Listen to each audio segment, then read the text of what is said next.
Alright, what's up y'all? Thank you for joining the channel. I'm Walt and this is Fortune Farms. Alright, as you can tell, I'm standing under our new garden trellis.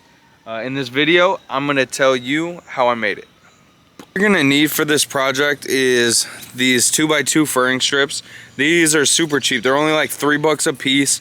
You're going to need 6 of them to complete this full archway trellis. You're going to need some zip ties and some of this garden paneling.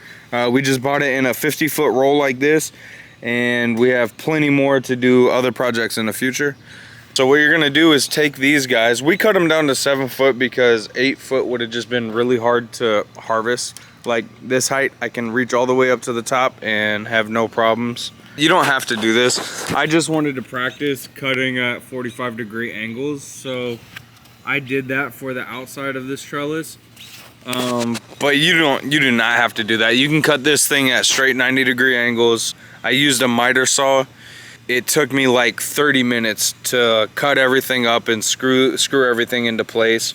The hardest thing I ran into during the process was getting this fencing to actually sit correctly. One of this side of the boxes are a little bit closer together than this one. It's not completely squared, so I had a little bit of problem. What I did was ended up cutting some of this fencing and just tying it together so that I can make it snug. You don't need to be a master carpenter to build this, but she's been asking for it for I don't know how long, and she finally got it this year. What we're growing on it is these green beans.